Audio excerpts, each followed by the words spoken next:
ശരീരത്തിന്റെ കാവൽക്കാരായി പ്രവർത്തിക്കേണ്ട immune system തിരിച്ചറിവ് നഷ്ടപ്പെട്ട് സ്വന്തം ശരീരകോശങ്ങളെയും അവയവങ്ങളെയും ആക്രമിക്കാൻ തുടങ്ങുന്നത് മൂലമുണ്ടാകുന്ന രോഗങ്ങളെയാണ് ഓട്ടോ ഇമ്മ്യൂൺ രോഗങ്ങൾ എന്ന് വിളിക്കുന്നത്. ഇന്ന് കാണുന്ന രോഗങ്ങളിൽ ഒരു പ്രധാന പങ്കും ഏകദേശം 100ഓളം രോഗങ്ങൾ ഓട്ടോ ഇമ്മ്യൂൺ രോഗങ്ങളുടെ വിഭാഗത്തിലാണ് പെടുന്നത്.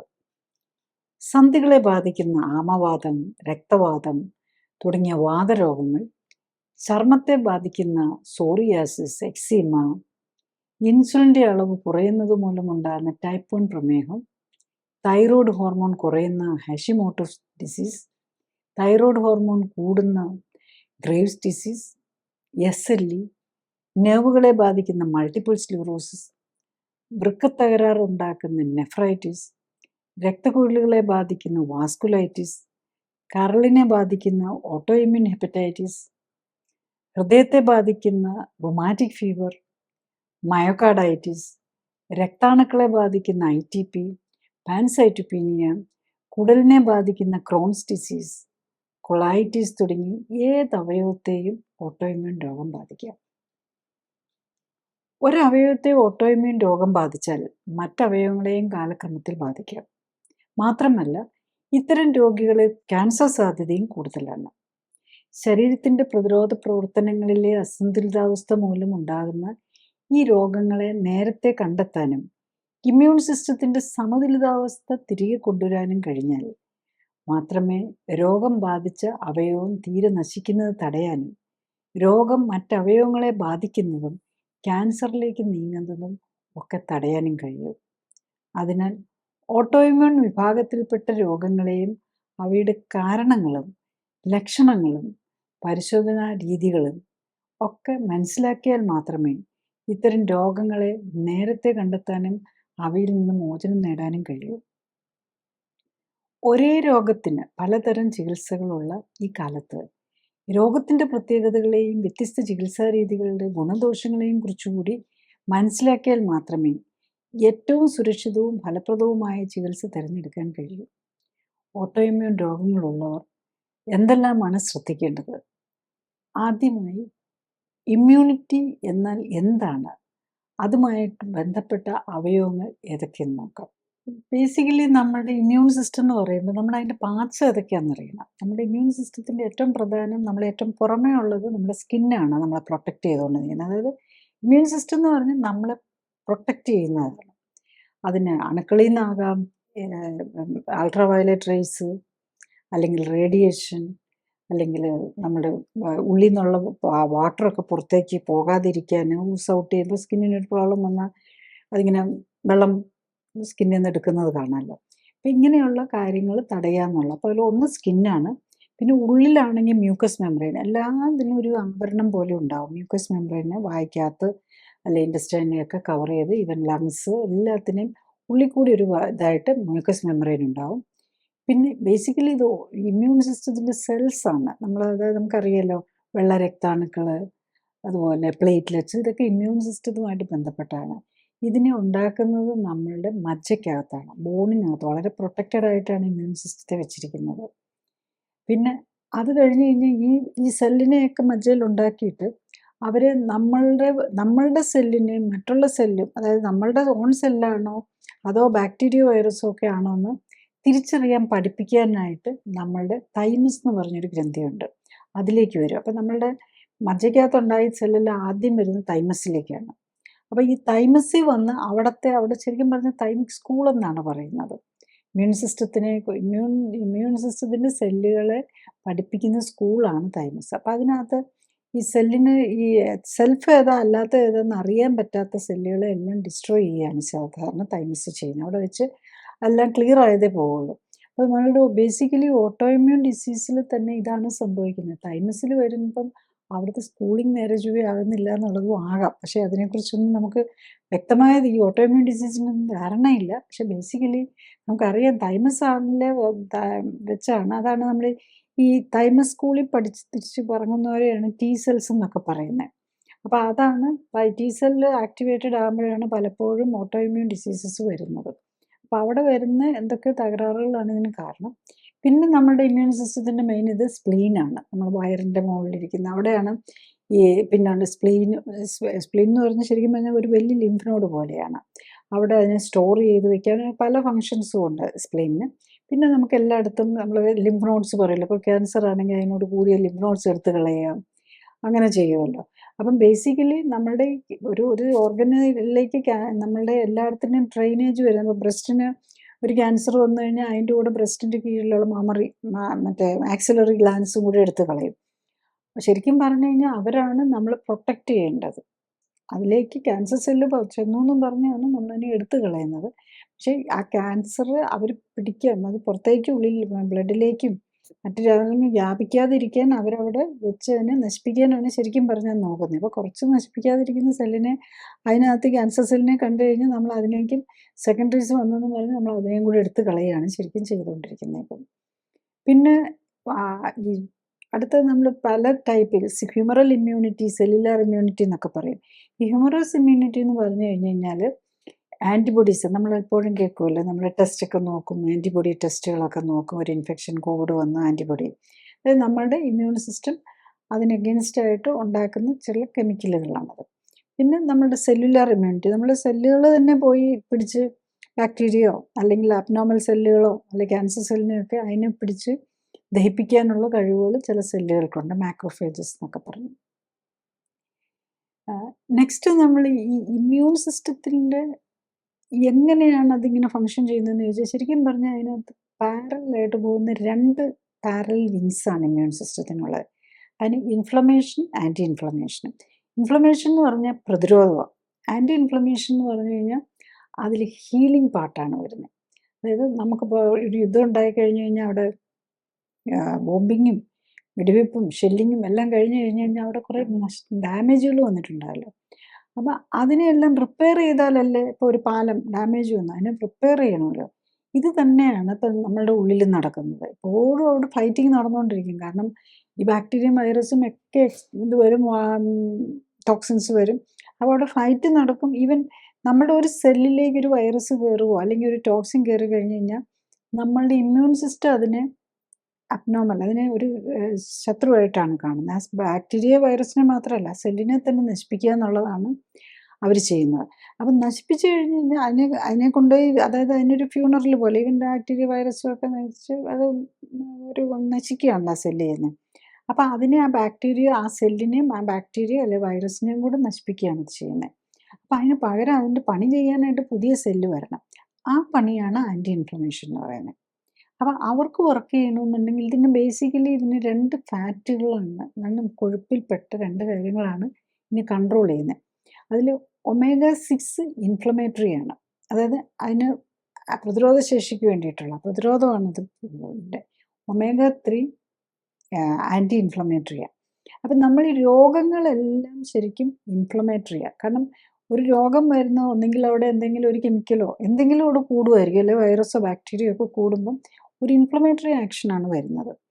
അപ്പം ഈ ഇപ്പം നമുക്കറിയാം, ഗ്ലൂക്കോസ് കൂടിക്കഴിഞ്ഞ് കഴിഞ്ഞാൽ നമ്മൾ നമ്മുടെ ജീവിതശൈലി രോഗങ്ങളെല്ലാം ഏത് രോഗത്തിനാണ്, ഓട്ടോഇമ്യൂൺ രോഗങ്ങളെല്ലാം ഇൻഫ്ലമേഷനാണ് കൂടുന്നത്. അപ്പം അതിന് ക്ലിയർ ചെയ്യാനായിട്ട് omega-3 കൂടെ വേണം. omega-6, omega-3 ബാലൻസ് തെറ്റിയിരിക്കുന്നതുമാണ് ഇന്ന് ഈ ഓട്ടോഇമ്യൂൺ രോഗങ്ങളും എല്ലാം, ജീവിതശൈലി രോഗങ്ങളും അതുപോലെ തന്നെ ഓട്ടോഇമ്യൂൺ രോഗങ്ങളും കൂടാനായിട്ടുള്ള കാരണമായിട്ട് വരുന്നത്. അതിനൊരു എറക്കിഡോണിക് പാത്വേ എന്നൊക്കെ പറഞ്ഞിട്ടുണ്ട്. അപ്പോൾ അതിലിപ്പം നമ്മൾ ഒത്തിരി സ്റ്റഡീസ് എല്ലാം പ്രൂവ്ഡാണ്. നമ്മൾ omega-3 കൂടുതലുള്ള ഫിഷ് ഓയിലൊക്കെ കഴിച്ചു കഴിഞ്ഞാൽ ഈ ഓട്ടോഇമ്യൂൺ ഡിസീസിനൊക്കെ നല്ലതാണെന്നുള്ളത്. പക്ഷേ പലപ്പോഴും ആരും പറയാത്തൊരു കാര്യം എന്താണെന്ന് ചോദിച്ചു കഴിഞ്ഞാൽ omega-6 കുറയ്ക്കണമെന്നുള്ള കാര്യം ആരും പറയുന്നില്ല എന്നുള്ളതാണ്. ബേസിക്കലി അതും കൂടെ നമ്മൾ മനസ്സിലാക്കണം. omega-3ൻ്റെയും 6ൻ്റെയും ബാലൻസ് ആണ് വേണ്ടത്. നമ്മുടെ ഇന്നത്തെ ജനറൽ ഡയറ്റിലെല്ലാം omega-6 ഒത്തിരി കൂടുതലാണ്. നമ്മൾ ഈ കഴിക്കുന്ന കുക്കിംഗ് ഓയിലെല്ലാം വെരി ഹൈ ആണ്. സൺഫ്ലവർ ഓയിലൊക്കെ ഓൾമോസ്റ്റ് 70% omega-6ഉം നോ omega-3 ആണ്. അതുപോലെ നമ്മൾ കഴിക്കുന്ന നട്ട്സ്, കശുവണ്ടി, കപ്പലണ്ടി, നമ്മൾ ഏറ്റവും ഹെൽത്തി ഫുഡ്, ഹെൽത്തിന് വേണ്ടിയിട്ട് കഴിക്കുന്ന ഫുഡാണ് ബദാമൊക്കെ. പക്ഷേ അതിലെല്ലാം omega-6 ഉള്ളൂ. അപ്പോൾ ഇങ്ങനത്തെ ഇൻഫ്ലമേറ്ററി രോഗമുള്ള, പ്രത്യേകിച്ച് ഓട്ടോഇമ്യൂൺ ഡിസീസ് ഉള്ളവർ അങ്ങനത്തെയൊക്കെ കഴിച്ചു കഴിഞ്ഞാൽ അവരുടെ രോഗം കൂടത്തേ ഉള്ളൂ. കാരണം എത്ര omega-3 കഴിച്ചു കഴിഞ്ഞാലും അത് omega-3 എന്തിൽ കഴിച്ചാലും, ഫിഷ് ഓയിൽ കഴിച്ചു കഴിഞ്ഞാലും വളരെ കുറച്ചേ ഉണ്ടാവുള്ളൂ. അത് നമ്മളുടെ അതേസമയത്ത് 60% ഓഫ് ദ ഓയിലും മിക്കവാറും ഉള്ള ഓയിലാണേലും നട്ട്സ് ആണേലും അതിനകത്ത് ഓയിൽ കണ്ടന്റിന് ഒമേഗ-6 ആയിരിക്കും. അപ്പോൾ അതിനുമായിട്ട് കോമ്പീറ്റ് ചെയ്യാൻ പറ്റാതെ വരും. അപ്പം ബേസിക്കലി അതും കൂടെ നമ്മൾ അറിയണം. ഒമേഗ-6 കുറയ്ക്കേണ്ടതും കൂടെ ഒരു ആവശ്യമുണ്ടെന്നുള്ളതാണ്. നെക്സ്റ്റ് നമ്മൾ ഈ രോഗങ്ങളെ എങ്ങനെയാണ് നമ്മൾ അറിയുന്നത്, എന്താണ് ഈ രോഗലക്ഷണം എന്നുള്ളതാണ്. നമുക്ക് ബേസിക്കലി ഇൻഫ്ലമേഷൻ ഉണ്ടാകുമ്പോൾ അല്ലെങ്കിൽ നമ്മുടെ പ്രതിരോധ സംവിധാനം ഉണരുമ്പോൾ വരുന്ന ലക്ഷണങ്ങളെയാണ് നമ്മൾ രോഗലക്ഷണങ്ങൾ എന്ന് പറയുന്നത്. അതിന് കാർഡിനൽ സയൻസ് എന്ന് പറഞ്ഞ 5 എണ്ണമാണുള്ളത്. അതിൽ 1 വേദന, 2 പനി, 3 ചുമപ്പ്, പിന്നെ മുഴ, ട്യൂമർ, പിന്നെ ലോസ് ഓഫ് ഫങ്ഷൻ, അതായത് ക്ഷീണം, തളർച്ച. ഈ 5 കാര്യങ്ങളാണ് ഏത് രോഗത്തിനാണെങ്കിലും ഈ 5 ലക്ഷണങ്ങളായിരിക്കും ഉണ്ടാകുക. അപ്പം നമുക്കെപ്പോഴും ഈ പലപ്പോഴും ഈ ചില ഇതിലൊക്കെ ആണെങ്കിൽ വേദനയൊക്കെ വരുന്നതിന് മുമ്പ് തന്നെ ക്ഷീണമായിരിക്കും പലപ്പോഴും, ഫെറ്റീഗ്. അത് ജനറൽ ഇതായിരിക്കും ഒന്ന് വരുന്നത്. പിന്നെ നമുക്കറിയാം ഇപ്പം വേദന, ഇപ്പോൾ ആർത്രൈറ്റിസ് ആണെങ്കിൽ വേദന ഉണ്ടാവും. ഈ ഓട്ടോഇമ്യൂൺ ഡിസീസിൽ പെട്ട സോറിയാസിസിലാണെന്നുണ്ടെങ്കിൽ സ്കിന്നിൽ റാഷസ്, സ്കിന്നിൽ വരുന്ന അലർജി, അങ്ങനത്തെ കാര്യങ്ങളെല്ലാം വരും. അത് ഓരോന്നിൻ്റെ അനുസരിച്ച് അതിൻ്റെ ഏറ്റക്കുറച്ചിൽ വരുന്നത്. ഇതിലേതെങ്കിലുമൊക്കെ വേദന, മസിൽ പെയിൻ, നമുക്ക് ഫൈബ്രോമയാളജി, അതൊരു ഓട്ടോഇമ്യൂൺ ഡിസീസാണ്. അപ്പോൾ വേറൊന്നും ഇത് കാണില്ല, മൊത്തത്തിൽ മസിലുകൾക്കെല്ലാം വേദനയായിരിക്കും.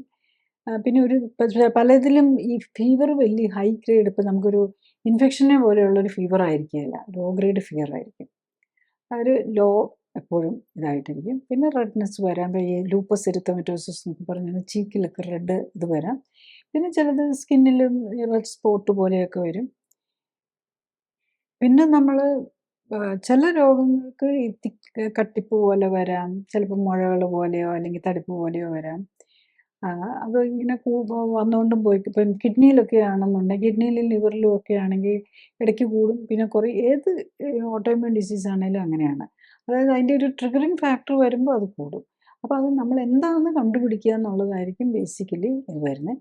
അപ്പം നമ്മളെപ്പോഴും ഓർക്കേണ്ടത് എന്താണെന്ന് വെച്ചാൽ, ഇതൊക്കെ നേരത്തെ കണ്ടുപിടിച്ച് കഴിഞ്ഞാൽ എന്താണ് ഇതിൻ്റെ ട്രിഗറിങ് ഫാക്ടേഴ്സ് എന്ന് വെച്ച് കഴിഞ്ഞ് കഴിഞ്ഞാൽ, ഇപ്പം ഈ കിഡ്നിയൊക്കെ ബാധിക്കുന്ന നെഫ്രൈറ്റിസ് ഒക്കെ ശരിക്കും കിഡ്നി ഫെയിലിയറിലേക്ക് പോകാം. അപ്പം നമ്മൾ നേരത്തെ അറിയേണ്ടത് ആവശ്യമാണ്.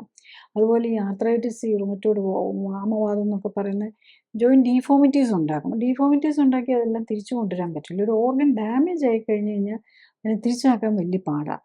അതേസമയത്ത് നമ്മൾ തുടക്കത്തിലേ കണ്ടുപിടിച്ച് കഴിഞ്ഞാൽ അതിലേക്ക് പോകുന്നത് തടയാൻ വളരെ ഈസിയാണ്. അപ്പം ഏത് ഓട്ടോഇമ്യൂൺ ഡിസീസ് ആണെങ്കിലും നമ്മൾ നേരത്തെ കണ്ടുപിടിക്കുക എന്നുള്ളതാണ് പ്രധാനമായിട്ടുള്ളത്. അപ്പോൾ ഏതൊക്കെയാണ് നമ്മൾ ഈ ഓട്ടോഇമ്യൂൺ ഡിസീസ് എന്ന് ചോദിച്ചു കഴിഞ്ഞ് കഴിഞ്ഞാൽ, നമ്മൾ ഏത് ഓർഗനെ വേണേലും ഓട്ടോഇമ്യൂൺ ഡിസീസ് വരാം. സ്കിന്നിനെ ബാധിക്കാം, ഹെയറിനെ ബാധിക്കാം, ഹെയർ ചില റൗണ്ടായിട്ട് പോകുന്നത്. ഈവൻ ഇപ്പം ലേറ്റസ്റ്റ് ആയിട്ട് പറയുന്നത് നമ്മളുടെ ഈ കഷണ്ടി വരുന്നുണ്ടല്ലോ, അതുപോലും ഒരു ഓട്ടോഇമ്യൂൺ ഡിസീസിൻ്റെ ഭാഗമാണ്. പിന്നെ നമ്മുടെ റെസ്പിറേറ്റർ, ഇപ്പം മൂക്കിലാണെങ്കിൽ ശരിക്കും അട്രോഫിക് റൈനൈറ്റിസ് വരാം. അതുപോലെ ലങ്സിലേക്ക് വന്നു കഴിഞ്ഞ് കഴിഞ്ഞാൽ അവിടെ ഇൻഡസ്ട്രീഷ്യൽ ലങ് ഫൈബ്രോസിസ് പോലെയുള്ള ഓട്ടോഇമ്യൂൺ ഡിസീസ് വരാം. ഹാർട്ടിനെ ബാധിക്കാം, കാർഡിയാക് മയോകാർഡൈറ്റിസ് വരാം. പിന്നെ ബ്രെയിനിനെ ബാധിക്കാം, ബ്രെയിനിനെ നെർവ്സിനെ ബാധിക്കാം. അതിൽ ഈ മൾട്ടിപ്പിൾ സ്ക്ലെറോസിസ്, പലതരം ന്യൂറോപ്പതികൾ ഒക്കെ വരാം. പിന്നെ ഇൻറ്റസ്റ്റൈനിനെ, വയറിനെ ബാധിക്കാം. അട്രോഫിക് ഗ്യാസ്ട്രൈറ്റിസ്, അതൊരു ഓട്ടോഇമ്യൂൺ ഡിസീസിൻ്റെ ഭാഗമായിട്ട് വരാം. പിന്നെ കോളൻ, നമ്മുടെ ലാർജ് ഇൻറ്റസ്റ്റൈൻ അല്ലെങ്കിൽ വൻകുടലിനെ ബാധിക്കുന്ന കൊളൈറ്റിസ് വരാം. പിന്നെ ഇൻറ്റസ്റ്റൈനിനെ ബാധിക്കുന്ന സീലിയാക് ഡിസീസ് എന്നുള്ളതൊരു ഓട്ടോഇമ്യൂൺ ഡിസീസാണ്. കിഡ്നിക്ക് നെഫ്രൈറ്റിസ് വരാം. ബ്ലാഡറിന് ഓട്ടോഇമ്യൂൺ സിസ്റ്റൈറ്റിസ് വരാം. യൂട്രസിന് വരാം. യൂട്രസിന് വന്നു കഴിഞ്ഞാൽ നമ്മൾ പ്രത്യേകിച്ച് അതിൽ ഈ ഇൻഫെർട്ടിലിറ്റിയുടെയും റിപ്പീറ്റഡ് അബോർഷൻ്റെയും ഒക്കെ ഒരു കാര്യം തന്നെ ഈ ഓട്ടോഇമ്യൂൺ ഡിസീസിൻ്റെ ഭാഗമായിട്ട് വരുന്നതാണ്.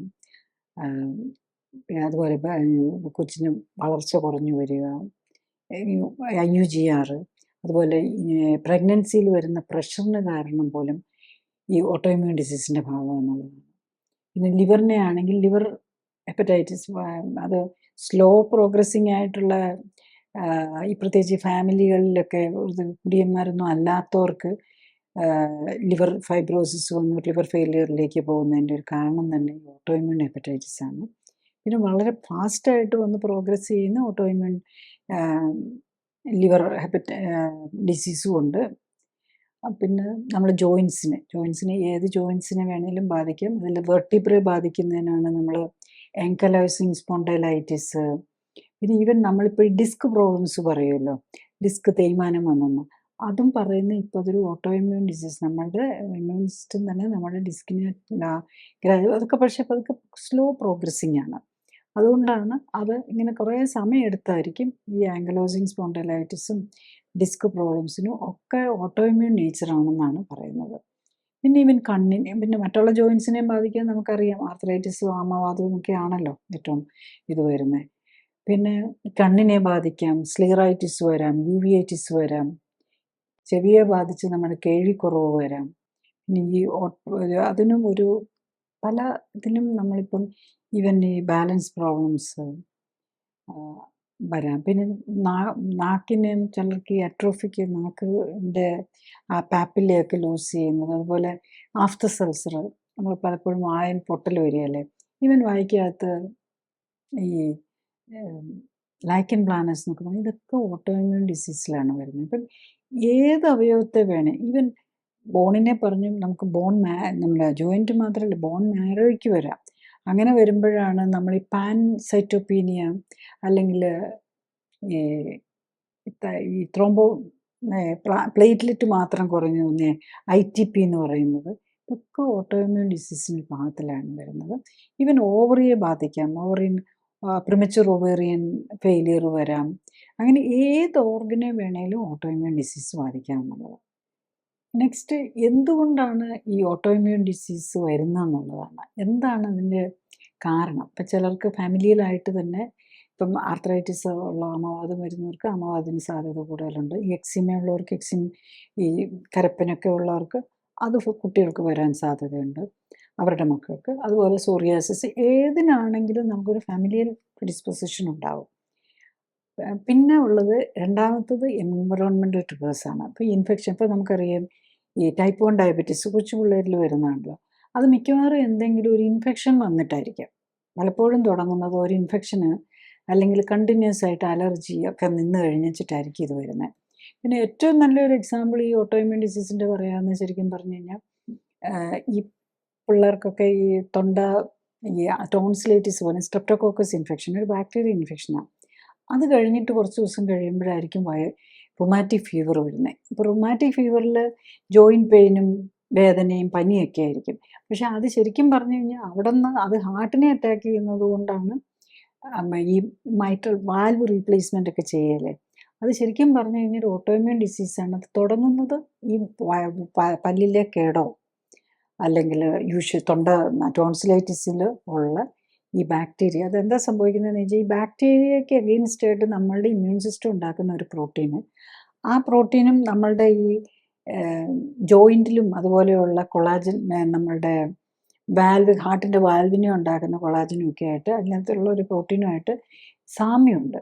അപ്പം ഈ നമ്മൾക്കുണ്ടാക്കിയിരിക്കുന്ന നമ്മളുടെ സെല്ലുകൾ കരുതും ഈ ഹാർട്ട് സെൽ, ഈ സെപ്റ്റോകോക്കയാണ് അതെന്നും കരുതിക്കൊണ്ട് അതിനെ പോയി അറ്റാക്ക് ചെയ്യും.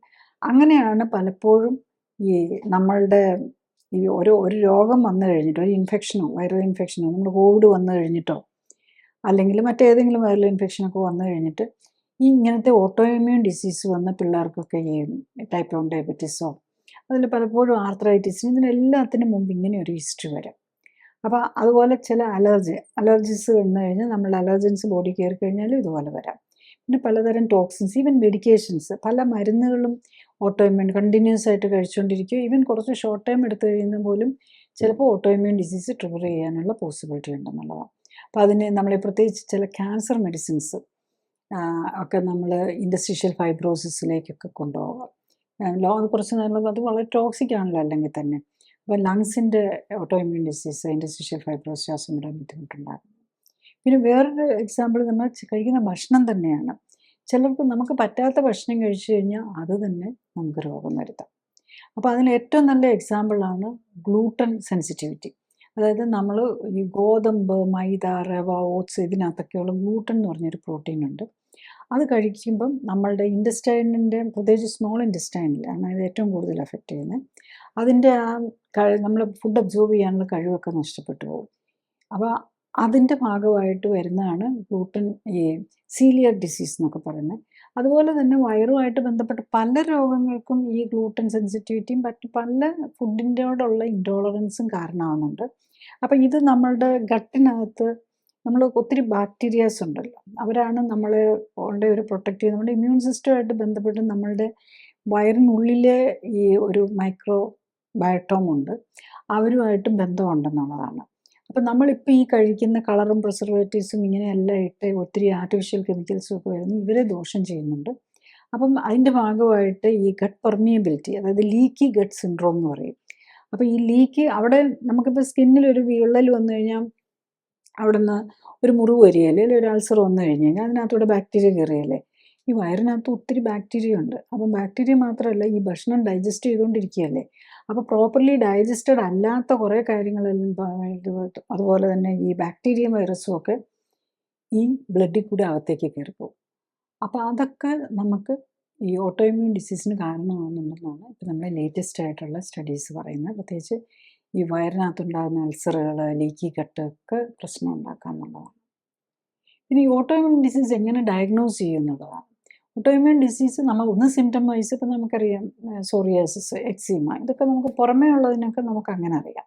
പിന്നെ ഈ ഗ്രേവ്സ് ഡിസീസ്, അതായത് ഹൈപ്പർ തൈറോയിഡിസം ഉണ്ടാക്കുന്നതാണെങ്കിൽ TRH ആൻറ്റിബോഡീസ് എന്ന് പറഞ്ഞാൽ, അങ്ങനെ ഓരോ അസുഖം കണ്ടുപിടിക്കാനായിട്ട് ഓരോ തരം ആൻറ്റിബോഡീസിനെയാണ് നമ്മൾ ഡിപ്പെൻഡ് ചെയ്യുന്നത്. ഇപ്പോൾ ജോയിൻറ്റ് പ്രോബ്ലംസിലാണ് CCP, അതുപോലെ RA ഫാക്ടർ, അങ്ങനെയുള്ളതായിരിക്കും നോക്കുന്നത്. അതുപോലെ ഈ മൈസ്തീനിയ ഗ്രാവിസ്, നമ്മൾ മസിലുകളെ ബാധിക്കുന്ന ഒരു രോഗമാണ്. അപ്പോൾ അങ്ങനെയുള്ളവർക്കും ഈ മൈസ്തീനിയ ഗ്രാവിസ് ഒരു ഓട്ടോഇമ്മ്യൂൺ ഡിസീസാണ്.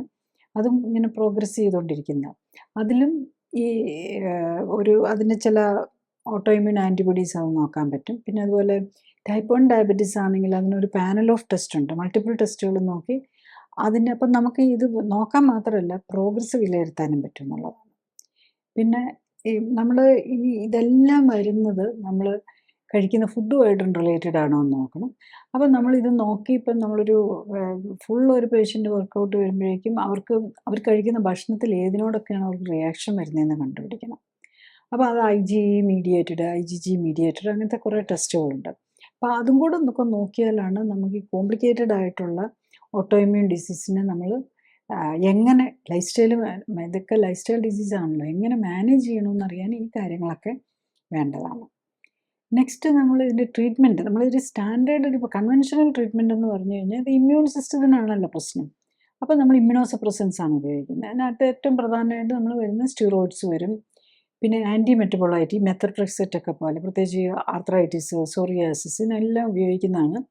ക്യാൻസറിന് ഉപയോഗിക്കുന്ന ഒരു മെത്തോട്രെക്സേറ്റ് എന്ന് പറഞ്ഞ മരുന്നാണ് ഏറ്റവും കൂടുതലായിട്ട് നമ്മൾ പ്രൈമറിലി. ഒന്നാമത്തെ സ്റ്റിറോയിഡ്സ്, ഇമ്മ്യൂണോസപ്രസൻസ് ആയിട്ടുള്ള സ്റ്റിറോയിഡ്സ് ഉപയോഗിക്കും. പിന്നെ ഈ ക്യാൻസർ ഓറിയൻറ്റഡ് ട്രീറ്റ്മെൻറ്റിനുള്ളതാണ് ഈ ആൻറ്റി മെറ്റബോളൈറ്റ്സ്. പിന്നെ ഇപ്പം ലേറ്റസ്റ്റ് ആയിട്ട് വന്നിരിക്കുന്നതാണ് ബയോളജിക്കൽസ് എന്ന് പറയുന്നത്, മോണോക്ലോണൽ ആൻറ്റിബോഡി ഗ്രൂപ്പിൽ വരുന്ന മാപ്സ്, കൈനേസ് ഇൻഹിബിറ്റേഴ്സ് എന്ന് പറഞ്ഞ നിപ്സ്, ഇതൊക്കെയാണ്. ഇതെല്ലാം നമ്മൾ ഇമ്മ്യൂണിറ്റിയെ ബ്ലോക്ക് ചെയ്യുക, അതായത് നമ്മുടെ ഇമ്മ്യൂൺ സിസ്റ്റം ഓവർ ആക്റ്റീവ് ആകുന്നു, ഓർ ഡീറെയിൽഡ് ആകുന്നു, പ്രോപ്പറായിട്ട് വർക്ക് ചെയ്യുന്നില്ല. അപ്പോൾ ഇവർ ഈ പോയി അറ്റാക്ക് ചെയ്യുന്നത് കുറയ്ക്കാൻ വേണ്ടിയിട്ടാണ് ഇത് എടുക്കുന്നത്. പക്ഷെ അപ്പം നമുക്കൊരു പ്രോബ്ലം വരാവുന്നത് എന്താണെന്ന് ചോദിച്ചു കഴിഞ്ഞാൽ, നമ്മൾ ഇമ്മ്യൂൺ സിസ്റ്റത്തിനെ സപ്രസ് ചെയ്യുകയാണ്, അത് ബ്ലാക്കായിട്ട് സപ്രസ് ചെയ്യുകയാണ്. ഓട്ടോഇമ്മ്യൂൺ ഡിസീസ് ഉള്ളവർക്ക് ക്യാൻസറും ഇൻഫെക്ഷൻസും വരാൻ ചാൻസ് കൂടുതലാണ്. അതിൻ്റെ കൂടെ നമ്മൾ ഇമ്മ്യൂണോസപ്രസൻസും കൂടി എടുക്കുമ്പോൾ അവർക്ക് വീണ്ടും അതിനുള്ള പോസിബിലിറ്റി കൂടും. പക്ഷെ പലപ്പോഴും നമ്മൾ ഈ വേദനയും ഇതുമൊക്കെ കുറയ്ക്കാനായിട്ട് അത് എടുക്കേണ്ടി വരും. അപ്പം നമ്മൾ ഇതിൻ്റെ എല്ലാത്തിൻ്റെ ഇടയിലാണ് പലപ്പോഴും ഈ ട്രീറ്റ്മെൻറ്റിൻ്റെ ഒരു പ്രോബ്ലം. അതാണ് നമ്മളിപ്പം ട്രീറ്റ്മെൻറ്റായിട്ട് നമ്മൾ കൺവെൻഷനിൽ കൊടുക്കുന്ന എല്ലാം ആൻറ്റി ഇൻഫ്ലമേറ്ററി മെഡിസിനാണ്. അപ്പോൾ അതിനെല്ലാം അതിൻ്റേതായ സൈഡ് ഇഫക്റ്റും ഉണ്ട്. പ്രത്യേകിച്ച് ഇപ്പോൾ ഈ സ്റ്റിറോയിഡൊക്കെ എടുക്കുമ്പോൾ ഡയബറ്റിക് പേഷ്യൻസ് ഒക്കെ ആയപ്പോഴേക്കും അവരുടെ ഷുഗർ കൂടാൻ തുടങ്ങും, അപ്പോൾ ഷുഗർ കൺട്രോൾ പോകും. അപ്പം ആകെ ഇപ്പോൾ ഈ ഓട്ടോഇമ്മ്യൂൺ ഡിസീസ് ഉള്ളവർക്ക് മിക്കവാറും ഒരു രോഗമായിരിക്കില്ല, അവർക്ക് മറ്റു പല രോഗങ്ങളും ഉണ്ടാവും. ഇതിൻ്റെ എല്ലാം കൂടെ മരുന്നുകൾ വരുമ്പോൾ മരുന്ന് ഒരു ടോക്സിൻ പോലെയാണ് നമ്മുടെ ബോഡി കണക്കാക്കുന്നത്. അപ്പോൾ ഇതെല്ലാം കൂടെ ഈ മരുന്നുകളും കൂടെ ചെല്ലുമ്പോൾ നമ്മളുടെ രോഗത്തിന് വീണ്ടും ഒരു മറ്റ് ജീവിതശൈലി രോഗങ്ങൾക്ക് എടുത്ത് മരുന്നുകൂടെ കൊടുക്കുമ്പോൾ ഇത് കൂടും. അപ്പോൾ വീണ്ടും നമ്മൾ ഇമ്മ്യൂണോസപ്രസൻസിൻ്റെ അളവ് കൂട്ടാനാണ് പറ്റുക. പക്ഷേ എന്നാലും എത്ര ഇമ്മ്യൂണോസപ്രസൻസ് എടുത്താലും പലപ്പോഴും ആൾക്കാർ അത്ര കൺട്രോൾഡ് ആയിരിക്കില്ല. അതാണ് നമ്മൾ സാധാരണ കാണുന്നുള്ളത്. അപ്പം നമുക്ക് എന്താ ഒരു സൊല്യൂഷൻ എന്ന് ചോദിച്ചു കഴിഞ്ഞ് കഴിഞ്ഞാൽ, നമ്മുടെ ഇമ്മ്യൂണിറ്റിയിലെ പ്രോബ്ലം ആണല്ലോ. റിപ്പയർ, അതായത് ഇൻഫ്ലമേഷൻ കൂടുന്നു, റിപ്പയർ കുറയുന്നു. അപ്പം നമ്മുടെ ന്യൂട്രിഷൻ കറക്റ്റ് ചെയ്ത്, പ്രത്യേകിച്ച് ഈ നമ്മുടെ ഇമ്മ്യൂണിറ്റി കൺട്രോൾ ചെയ്യുന്ന omega-3-6 ഫാറ്റിൻ്റെ പ്രൊപ്പോർഷൻ കറക്റ്റ് ചെയ്യുകയാണ് ചെയ്യേണ്ടത്. അത് നമുക്ക് ഭക്ഷണത്തിൽ കൂടെ അത് കറക്റ്റ് ചെയ്യാൻ പറ്റുള്ളൂ. അല്ലാതെ ഒരു മരുന്ന് കൊടുത്ത് omega-3-6 ബാലൻസ് കറക്റ്റ് ചെയ്യാൻ പറ്റില്ല. ഭക്ഷണം കൺട്രോൾ ചെയ്ത് നമ്മളുടെ ബോഡിയിലോ മിക്കവാറും ഈ പേഷ്യൻസിനെല്ലാം ബോഡിയിൽ എക്സസ് ഫാറ്റ് ഉണ്ടാവും. ശരിക്കും പറഞ്ഞു കഴിഞ്ഞാൽ ആണുങ്ങളിൽ ഒരു 15%, ലേഡീസിനൊരു 25% ഫാറ്റ് ഉണ്ടാകാൻ പാടുള്ളൂ. പക്ഷെ പലപ്പോഴും അതൊക്കെ ഒത്തിരി ഹൈ ആയിരിക്കും. 30%, 40%, 45% ഒക്കെ കൂടുതൽ ഫാറ്റ് വരുന്നുണ്ട്. അപ്പം നമ്മളുടെ ബോഡിയിൽ വാട്ടർ അല്ലാതെ ബാക്കി ആകെ 30% വരാൻ പാടുള്ളൂ. അതിൽ 15% ആണ് ഇപ്പം ജെൻസിനാണെങ്കിൽ വരാമെന്ന് പറയുന്നത്, 32. ബാക്കിയുള്ളതൊക്കെ ആണ് മറ്റ് സാധനങ്ങൾ. അപ്പോൾ ഇതിനകത്ത് നമ്മൾ ആകെ 15% വരേണ്ടടുത്ത് ഈ ഫാറ്റ് തന്നെ 50% വന്നു കഴിഞ്ഞ് കഴിഞ്ഞാൽ നമുക്കറിയാം നമ്മുടെ ബോഡിയുടെ, നമ്മളൊരു ബോഡി എന്ന് പറഞ്ഞു കഴിഞ്ഞാൽ ഒരു പ്രൊപ്പോർഷൻസ് ഉണ്ട്. നേച്ചറിന് എല്ലാത്തിനും പ്രൊപ്പോർഷൻസ് ഉണ്ട്. ഇത് തെറ്റുന്നതാണ് പലപ്പോഴും കാരണം വരുന്നത്. അപ്പോൾ ആ പ്രൊപ്പോർഷൻസ് കറക്റ്റ് ചെയ്യാൻ വേണ്ടിയിട്ടുള്ള എഫേർട്ട് എടുക്കുക എന്നുള്ളതാണ് നമ്മൾ ചെയ്യേണ്ടത്. പിന്നെ നമ്മൾ ഈ ടോക്സിൻസ് ഭക്ഷണത്തിൽ കൂടെയും വെള്ളത്തിൽ കൂടെയും കോസ്മെറ്റിക്സ് കൂടെ ഉള്ള ടോക്സിൻസ് വീണ്ടും വീണ്ടും ഉള്ളിലേക്ക് ചെന്ന് കഴിയുമ്പോഴേക്കും വീണ്ടും അത് എക്സ്ട്രാ ആകും. അപ്പോൾ ലേഡീസാണ് ഹെയർ ട്രീറ്റ്മെൻറ്റ് ചെയ്യും, കോസ്മെറ്റിക്സ് ഉപയോഗിക്കും, ലിപ്സ്റ്റിക് ഉപയോഗിക്കും. പിന്നെ അതുകൂടാതെ എന്തെങ്കിലും ഈ സ്കിന്നിൽ അസുഖമാണല്ലോ, ഈ വെള്ളപ്പാണ്ടൊക്കെ പോലെയുള്ളതാണ്, അത് കവർ ചെയ്യാൻ വേണ്ടിയിട്ട്, അത് ആരും കാണാതിരിക്കാൻ വേണ്ടിയിട്ട് അതിൻ്റെ മുറയ്ക്ക് കെമിക്കലിടും. ഇതെല്ലാം ആക്ച്വലി ഇൻഎഫക്റ്റീവ്, വീണ്ടും അസുഖം അഗ്രവേറ്റ് ചെയ്യാനായിട്ടാണ്. അതായത് കാരണം നമ്മൾ വീണ്ടും വീണ്ടും നമ്മൾ ടോക്സിൻസ് ഇട്ടുകൊണ്ടിരിക്കുക. അപ്പം നമ്മൾ ഈ മരുന്നുകളും ഈ കോസ്മെറ്റിക്സും അതിനെ മറച്ചു വയ്ക്കാനായിട്ട് ഉപയോഗിക്കുന്നതും എല്ലാം വീണ്ടും വീണ്ടും നമ്മളുടെ രോഗത്തിലേക്ക് പോകാനുള്ള സാധ്യതകൾ കൂട്ടുക. അതുകൊണ്ടാണ് ഇത് പ്രോഗ്രസീവായി പോകുന്നത്. അപ്പം നമുക്ക് എന്താ ഇതിൽ ചെയ്യാൻ പറ്റുന്നതെന്ന് ചോദിച്ചു കഴിഞ്ഞ് കഴിഞ്ഞാൽ, നമ്മളുടെ ലൈഫ് സ്റ്റൈൽ മോഡുലേറ്റ് ചെയ്യുക, ഓവർ വെയ്റ്റ് ഉണ്ടെങ്കിൽ അത് കുറയ്ക്കാൻ നോക്കുക. നമ്മൾ സെൽഫായിട്ട് നമുക്ക് ഏത് കഴിക്കുമ്പോഴാണ് ഇത് കൂടുന്നത്, ഇപ്പോൾ ജോയിൻറ്റ് പെയിൻ, സോറിയാസിസ് ഉള്ളവരാണ്, ഏത് കഴിച്ചപ്പോഴാണ് ഇത് കൂടുന്നത്, അങ്ങനെ നോക്കി കണ്ടുപിടിച്ചെടുക്കുക. അപ്പം നമ്മൾ ബോഡി കോമ്പോസിഷൻ കറക്റ്റ് ചെയ്യണം. അതിന് വേണ്ടിയിട്ട് നമുക്ക് ചെയ്യാൻ പറ്റുന്നത് ഒന്ന് കാലറി, ഇപ്പം ഓവർ വെയ്റ്റോ അല്ലെങ്കിൽ ഓവർ ഫാറ്റോ ഉള്ളൊരു കാലറി ഫുഡിലെ കണ്ടൻറ്റ് കുറയ്ക്കുക എന്നുള്ള, ഫുഡിൻ്റെ കാലറി കണ്ടൻറ്റ്, കാർബോഹൈഡ്രേറ്റും ഫാറ്റും കുറയ്ക്കുക. ഫാറ്റിൽ തന്നെ omega-6 കൂടുതലുള്ള കുക്കിംഗ് ഓയിൽ, നട്ട്സും ഒക്കെ കംപ്ലീറ്റ്ലി ഒഴിവാക്കുക. കുക്കിംഗ് ഓയിലിൽ നമുക്ക് omega-6 ബാലൻസ് തെറ്റാതെ എടുക്കാവുന്നത് ഒന്ന് കോക്കനട്ട് ഓയിലാണ്. കോക്കനട്ട് ഓയിൽ ഇത് രണ്ടും ഇല്ല. പിന്നെ ഗീയിലൊക്കെ ആണെങ്കിലും omega-6ൻ്റെ അളവ് കമ്പാരിറ്റീവ്ലി കുറവാണ്. കമ്പാരിറ്റീവ്ലി കുറവെന്നേ പറയാൻ പറ്റുള്ളൂ. ഗീ ഉണ്ടാക്കിയിരിക്കുന്ന പശു കഴിച്ച ഭക്ഷണം അനുസരിച്ചായിരിക്കും അതിനകത്ത് എത്ര ഉണ്ടെന്നുള്ളത് വരുന്നത്. പിന്നെ അധികം omega-6 ഇല്ലാത്തത് ഒലിവ് ഓയിലും പോലെയുള്ളതാണ്. ഒലിവ് ഓയിൽ, കനോല ഓയിലൊക്കെയാണ്. നമുക്കിവിടെ കോക്കനട്ട് ഓയിൽ തന്നെ ഏറ്റവും മിനിമം ആയിട്ട് യൂസ് ചെയ്യുക എന്നുള്ളതാണ്. ഇപ്പോൾ അണ്ടർ വെയ്റ്റ് ആയിട്ടുള്ളവർക്കാണെങ്കിൽ കുഴപ്പമില്ല എത്രയോ, പക്ഷെ എന്നാലും അണ്ടർ വെയ്റ്റ് മാത്രമല്ല, ബോഡിയിലെ ഇപ്പോൾ ട്രീറ്റ്മെൻറ്റിൻ്റെ ഭാഗമായിട്ട് ആദ്യം നമ്മൾ എക്സസ് ഫാറ്റിൽ എക്സസ് നമ്മളുടെ ജനറലി നമുക്ക് കിട്ടുന്ന ഭക്ഷണത്തിലെ ഫാറ്റ് അല്ല കൊഴുപ്പ് ഈ omega-6 ആയതുകൊണ്ട് ഇത്തരം രോഗികളിൽ എന്തായാലും omega-6ൻ്റെ അളവ് കൂടുതലായിരിക്കും. അത് കുറയ്ക്കുക എന്നുള്ളത്, അതിന് എക്സസൈസും ചെയ്യുക, ഫുഡ് കൺട്രോളും ചെയ്യുക. പക്ഷെ ഒരു കോംപ്ലിക്കേറ്റഡ് ആയിട്ടുള്ള ഇപ്പോൾ ഈ ആർത്രൈറ്റിസ്, സിവിയർലി സിക്കായിട്ടുള്ള ഓട്ടോമ്യൂൺ ആർത്രൈറ്റിസും അല്ലെങ്കിൽ സോറിയാസിസും എക്സീമയൊക്കെ ഉള്ളവർക്ക് സെൽഫായിട്ട് ഇതൊന്നും നോക്കി ചെയ്യാൻ എളുപ്പമാവില്ല. കാരണം അതിന് നമുക്ക് സപ്പോർട്ട് വേണ്ടി വരും. നമുക്ക് ഏതാണ് കഴിക്കേണ്ടത്, ഏതാണ് കഴിക്കേണ്ടാത്തതെന്നൊക്കെ അറിയണമെങ്കിൽ നമ്മൾ ഡീറ്റെയിൽ ആയിട്ടുള്ള ടെസ്റ്റ് ചെയ്ത് അത് കണ്ടുപിടിച്ച്, അപ്പോൾ അതിന് വേണ്ടിയിട്ട് നമ്മൾ ഒരു എക്സ്പേർട്ട് ഡോക്ടേഴ്സിൻ്റെ തന്നെ ഹെൽപ്പ് എടുത്താലേ പറ്റുള്ളൂ. നമുക്കിപ്പം ഞാൻ ബേസിക്കലി ഇങ്ങനത്തെ രോഗങ്ങൾക്കാണ് നമ്മൾ ട്രീറ്റ്മെൻറ്റ് കൊടുക്കുന്നത്. അപ്പം അതിലൊരു ക്ലിനിക്കലി സപ്പോർട്ടഡ് ലൈഫ് സ്റ്റൈൽ കറക്ഷനായിട്ടുള്ളത് കൊടുക്കുന്നുണ്ട്. അതിനകത്ത് നമ്മൾ സ്പെഷ്യൽ ഫുഡ് ഏതാ ഡീറ്റെയിൽ ആയിട്ട് ടെസ്റ്റ് ചെയ്ത് ഏതാണ് അവർക്ക് പറ്റിയ ഫുഡ്, പറ്റാത്ത ഫുഡ്, അപ്പോൾ ഏറ്റവും മിനിമം നമ്പർ ഓഫ് ഫുഡിനകത്തുനിന്ന് നമുക്ക് വേണ്ട ന്യൂട്രീഷൻ എല്ലാം കിട്ടുന്നുണ്ട്. അപ്പോൾ നമ്മൾ ഈ omega-3-6 ബാലൻസ് കറക്റ്റ് ചെയ്താൽ മാത്രം പോലെ ഈ ഡാമേജ്ഡ് സെല്ലിനെ എല്ലാം മാറ്റി പുതിയതുണ്ടാക്കണം. പുതിയ സെല്ലിനെ ഉണ്ടാക്കണമെങ്കിൽ നമുക്ക് ന്യൂട്രീഷനാണ് വേണ്ടത്. ഏകദേശം ഒരു 14 വൈറ്റമിൻസും 14 മിനറൽസും ഒരു 20 അമിനോ ആസിഡ്സും, പിന്നെ നമ്മൾ ഈ 4 ഫാറ്റ്, അതിൽ തന്നെ omega-3യും 6ഉം, ഇതെല്ലാം പ്രൊപ്പോർഷനേറ്റ് ആയിട്ട് വന്നാലാണ് നമുക്ക് ഹീലിങ്ങിനെ പ്രൊമോട്ട് ചെയ്യാൻ പറ്റുള്ളൂ. അപ്പോൾ അങ്ങനെ ഒരു സപ്പോർട്ട് കിട്ടിയാൽ മാത്രമാണ് കറക്റ്റായിട്ടുള്ള ന്യൂട്രീഷനും കറക്റ്റായിട്ടുള്ള എക്സസൈസും എല്ലാം കറക്റ്റായിട്ട് പോകുമ്പോൾ മാത്രമേ നമ്മളൊരു ലൈഫ് സ്റ്റൈൽ കറക്ഷൻ കൊണ്ട് ബെനിഫിറ്റ് ഉണ്ടാവുള്ളൂ. അപ്പോൾ അങ്ങനെയുള്ള ഒരു സിസ്റ്റം വന്നാൽ അതിനാണ് നമ്മൾ ഈ clinically supported life style correction എന്ന് പറയുന്നത്. ചുരുക്കി പറഞ്ഞാൽ, ഒന്ന്, ശരീരത്തെ രോഗങ്ങളിൽ നിന്ന് സംരക്ഷിക്കേണ്ടതും രോഗമുണ്ടായാൽ അതിൽ നിന്ന് മുക്തി നേടിത്തരുന്നതും ഇമ്മ്യൂൺ സിസ്റ്റത്തിൻ്റെ പ്രവർത്തനപരമായാണ്. ശരീരത്തിലെത്തുന്ന വിഷാംശം വർദ്ധിക്കുകയും വിസർജ്യ വസ്തുക്കൾ കെട്ടിനിൽക്കുകയും പോഷകങ്ങളിലെ അസന്തുലിതാവസ്ഥയുമാണ് ഓട്ടോ ഇമ്മ്യൂൺ രോഗങ്ങൾക്ക് കാരണമാകുന്നത്.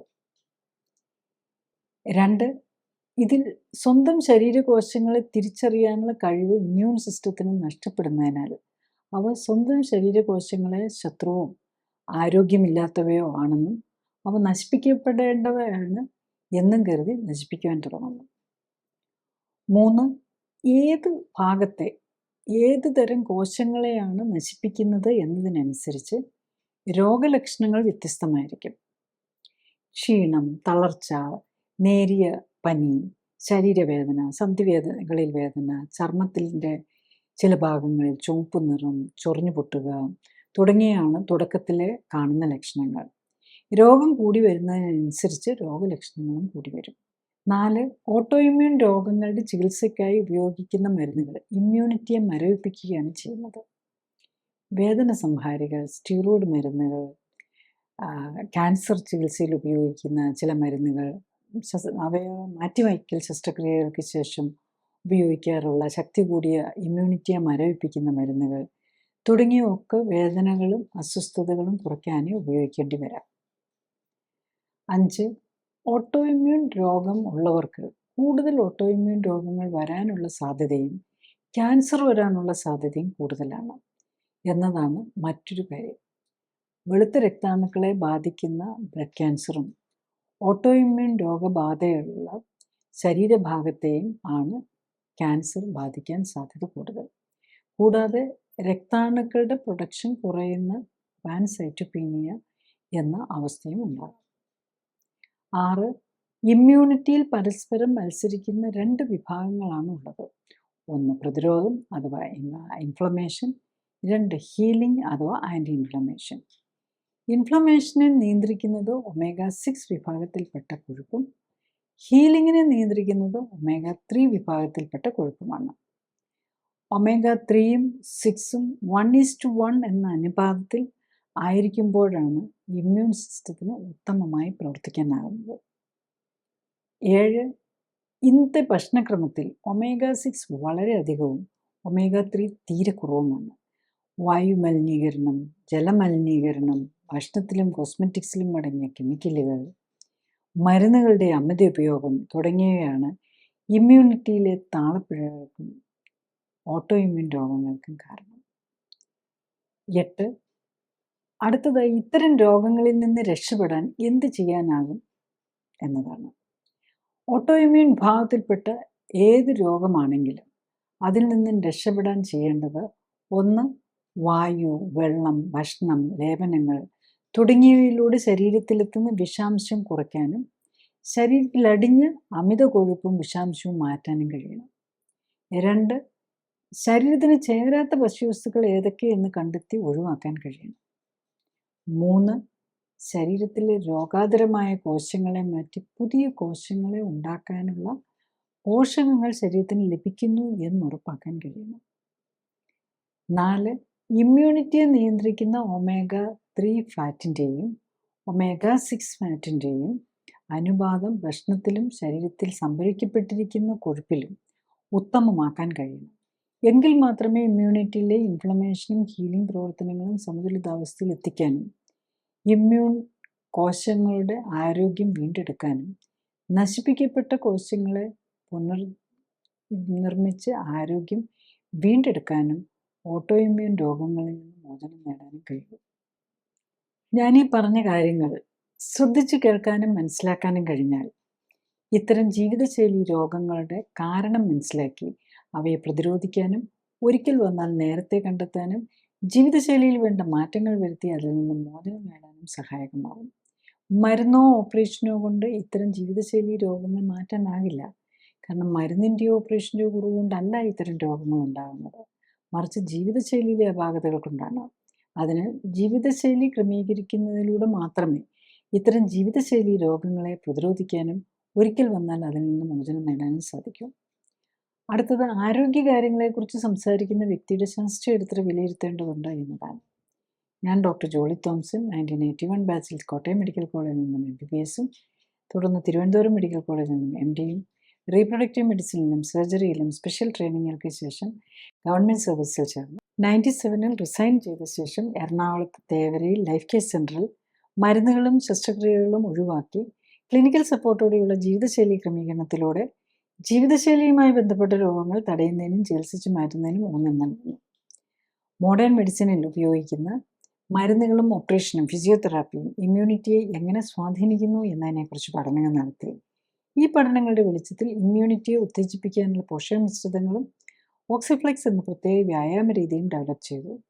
ഈ പോഷക മിശ്രിതങ്ങളുടെയും ഓക്സിഫ്ലെക്സ് വ്യായാമത്തിൻ്റെയും സഹായത്തോടെ കോശങ്ങളെ ശാക്തീകരിച്ച് രോഗമുക്തിയെ സഹായിക്കാനും ആരോഗ്യം ഉത്തമമാക്കാനും നിലനിർത്താനും സഹായിക്കുന്ന സെൽ ആക്ടിവേഷൻ എന്ന നൂതന ചികിത്സാ രീതിയും ഡെവലപ്പ് ചെയ്തു.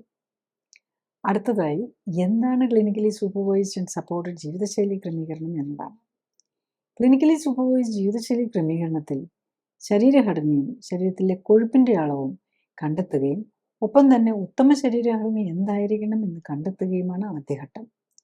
രണ്ടാമതായി രക്തപരിശോധനകൾ നടത്തി ഹൃദയം, രക്തക്കുഴലുകൾ, ലിവർ, കിഡ്നി തുടങ്ങിയ അവയവങ്ങളുടെ ആരോഗ്യസ്ഥിതിയും ഇമ്മ്യൂൺ സ്റ്റാറ്റസും ഹോർമോണുകളുടെയും പോഷകങ്ങളുടെയും ലെവലും ശരീരത്തിൽ ചേരുന്ന ഭക്ഷ്യവസ്തുക്കൾ ഏതൊക്കെ എന്ന് മനസ്സിലാക്കാൻ ശ്രമിക്കുകയുമാണ്. മൂന്നാമതായി ഉത്തമ ശരീരഘടനയിൽ എത്താനായി വേണ്ട ജീവിതശൈലി ക്രമീകരണങ്ങളാണ്. രോഗിയുടെ പ്രത്യേകതകൾ അനുസരിച്ച് ഉത്തമ ന്യൂട്രീഷനും വ്യായാമവും നൽകുന്നതിനൊപ്പം ശരീരത്തിലെത്തുന്ന വിഷാംശം കുറയ്ക്കാനുമാണ് ഇതിൽ ശ്രമിക്കുന്നത്. ശരീരകോശങ്ങൾക്ക് പ്രവർത്തിക്കാൻ ഉത്തമമായ സാഹചര്യം ഒരുക്കുന്നതിലൂടെ ജീവനാധാരമായ മെറ്റബോളിക് അഥവാ രാസപ്രവർത്തനങ്ങളുടെ സമതുലിതാവസ്ഥ വീണ്ടെടുക്കുകയും നിലനിർത്തുകയുമാണ് ലക്ഷ്യം. ജീവിതശൈലി ക്രമീകരണത്തിലൂടെ രക്തയോട്ടവും മെറ്റബോളിക് പ്രവർത്തനങ്ങളും ഹോർമോൺ ബാലൻസും ഇമ്മ്യൂണിറ്റിയും ശരീരഘടനയും ഉത്തമമാക്കാനും നിലനിർത്താനും കഴിഞ്ഞാൽ ഒട്ടുമിക്ക ജീവിതശൈലി രോഗങ്ങളെയും പ്രതിരോധിക്കാനാകും.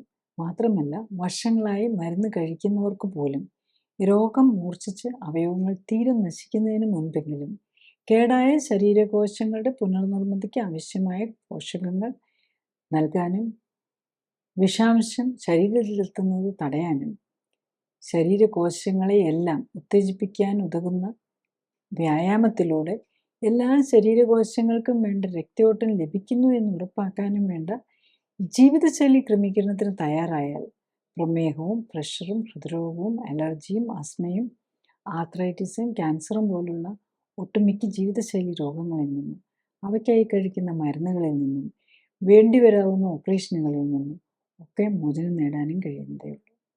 ക്ലിനിക്കലി സപ്പോർട്ടഡ് ജീവിതശൈലി ക്രമീകരണം കൊണ്ട് എന്ത് ബെനിഫിറ്റാണ് ഇത്തരം ഓട്ടോഇമ്മ്യൂൺ രോഗങ്ങളുള്ളവർക്ക് വരുന്നതെന്നുള്ളതാണ്. അപ്പം നമ്മൾ മിക്കവാറും എല്ലാത്തരം ഈ ഓട്ടോഇമ്മ്യൂൺ രോഗങ്ങളും കാരണം കണ്ടിട്ടുണ്ട്. ഞാൻ ഓർക്കുന്ന ഒരു സ്ലിറോഡെർമ ഉള്ള ഒരു പേഷ്യൻ്റ്, അവർക്ക് കാലിൽ എപ്പോഴും അൾസർ വന്നുകൊണ്ടിരിക്കുക.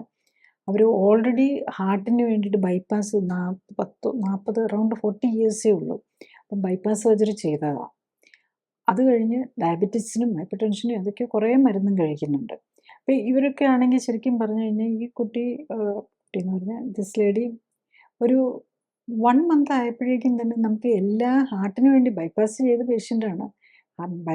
ഡയബറ്റീസിൻ്റെ മരുന്നും ഹാർട്ടിൻ്റെ മരുന്നും എല്ലാം നമുക്ക് നിർത്തിക്കൊണ്ട് വരാൻ പറ്റിയെന്നുള്ളതാണ്. അപ്പോഴേക്കും അവരുടെ ഉണ്ടും ഹീലായി 1 മാസമായപ്പോഴേക്കും. അപ്പം പലപ്പോഴും ഇതിൽ നമ്മൾ ഈ clinically supported life style correction ചെയ്ത് ആൾക്കാർക്ക് പെട്ടെന്ന് തന്നെ റിലീഫ് വരുമ്പോഴേക്കും അവർ ഉഴപ്പാനുള്ള ടെൻഡൻസി കൂടുതലാണ്. അപ്പോൾ ഈ കുട്ടി എന്ത് ചെയ്തു, 1 മന്ത് കഴിഞ്ഞപ്പോഴേക്കും പിന്നെ 1 മാസം കഴിഞ്ഞിട്ട് 1.5 മാസം കഴിഞ്ഞിട്ടാണ് വരുന്നത്. അപ്പോഴേക്കും അവരുടെ ഹസ്ബൻഡ് ലീവിന് വന്നു, ഹസ്ബൻഡ് ഗൾഫില്ല, ലീവിന് വന്നു. അപ്പോൾ പിന്നെ ഒരു 1.5 മാസം അപ്പോഴേക്കും നല്ല ആശ്വാസമായി. ഇതെല്ലാം കഴിഞ്ഞിട്ട് ഇടയ്ക്ക് ബ്രേക്ക് വന്നു. പിന്നെ അപ്പോഴേക്കും കാലിന് വീണ്ടും കാലിൽ സ്ലിറോഡെർമ ഒരു കാലിൽ ഒരുതരം അൾസറാണ് ഉണ്ടാക്കുന്നത്. ബാക്കിയുള്ളതിനൊന്നും കുഴപ്പം വന്നില്ല. ഡയബറ്റീസും പ്രഷറും ഒക്കെ കൺട്രോളായിട്ട് അപ്പോഴേക്കും ഏകദേശം നോക്കിക്കൊണ്ടിരുന്നു. അപ്പോൾ ഇങ്ങനത്തെ ഗ്യാപ്പ് വരുന്നതാണ് പലപ്പോഴും പെട്ടെന്ന് സിംപ്റ്റമാറ്റിക് റിലീഫ് കിട്ടുമ്പോൾ പലപ്പോഴും ഉഴപ്പാനുള്ളൊരു സാധ്യത വരും. അപ്പോൾ അതാണ് നമ്മളൊരു പ്രോബ്ലമായിട്ട് കാണുന്നത്.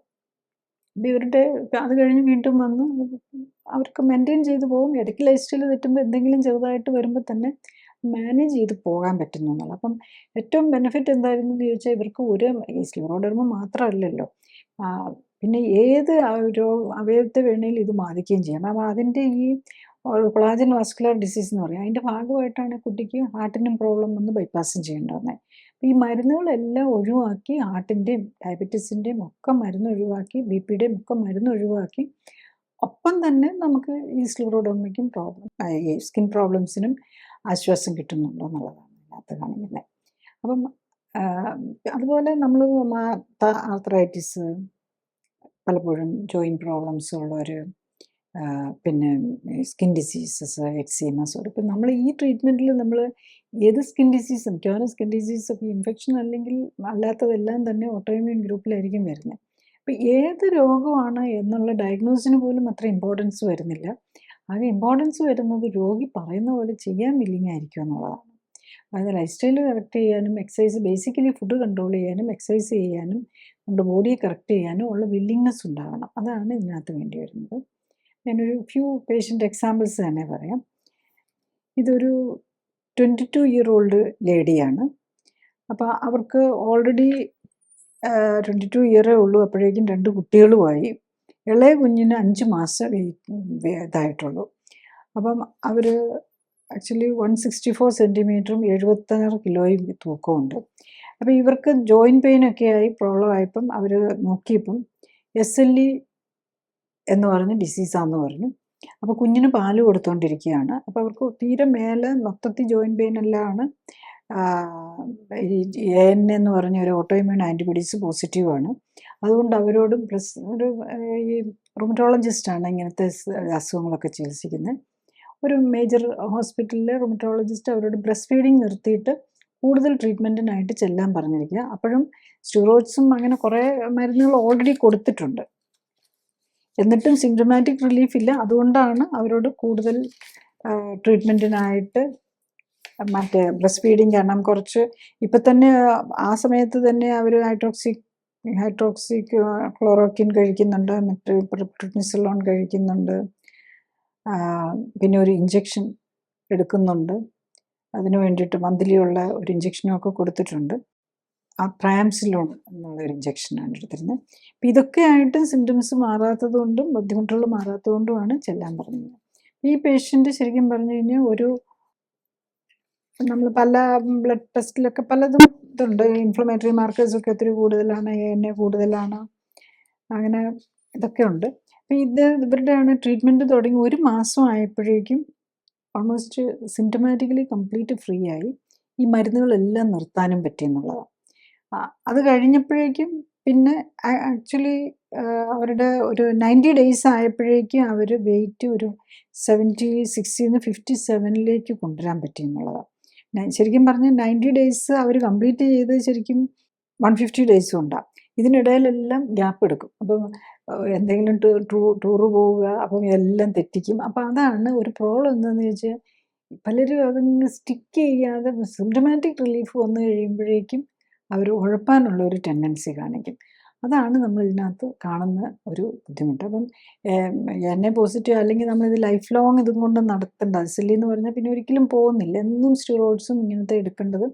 നമുക്ക് എല്ലാ മരുന്നും മാറ്റി അവരെ കറക്റ്റ് ചെയ്തുകൊണ്ട് പോകാൻ പറ്റിയെന്നുള്ളതാണ്. പക്ഷേ ഇങ്ങനെ വന്നാലും നമ്മൾ പിന്നെ നോക്കേണ്ടത് എന്താണെന്ന് വെച്ചാൽ നമുക്ക് പറ്റാത്ത ഫുഡ്.